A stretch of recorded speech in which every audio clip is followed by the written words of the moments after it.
Hi everyone, and thank you for taking the time to listen to this brief presentation about cardiac rehabilitation attendance in a sample of participants with symptoms of anxiety and/or depression. My name is Gemma Shields and I'm a lecturer at the University of Manchester. I'd like to thank my co-authors Linda, Patrick, Laura, Debbie and Adrian. The research is funded by the NIHR and the views expressed are those of the authors and not necessarily those of the NIHR or the Department of Health. The data used in this presentation came from the Pathway study, which aims to improve access to more effective psychological interventions for the range of patients attending cardiac rehab services. This will hopefully lead to better informed and integrated care within cardiac rehab services and has the potential to improve well-being.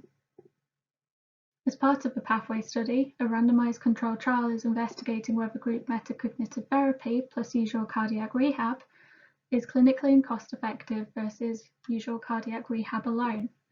As part of this, data on cardiac rehabilitation was collected, and that's what we're focusing on during this brief presentation.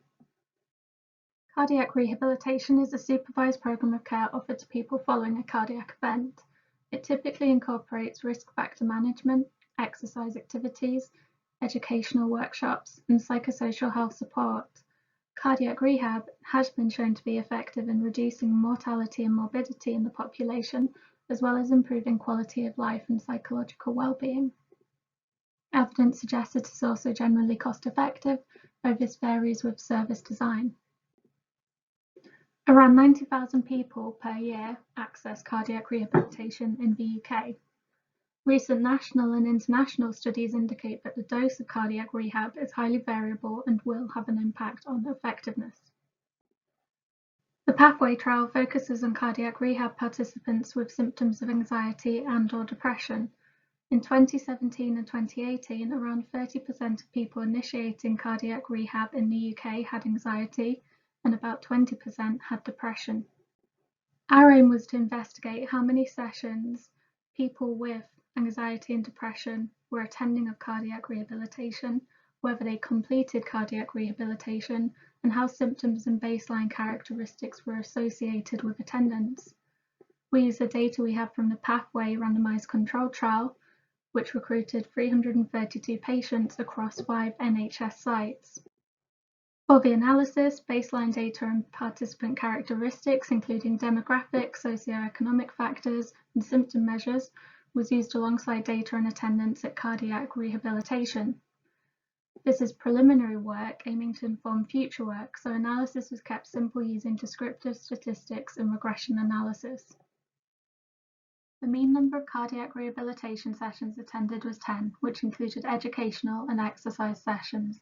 This does seem a little low compared to the national minimum recommendation of 2 sessions per week over 8 weeks.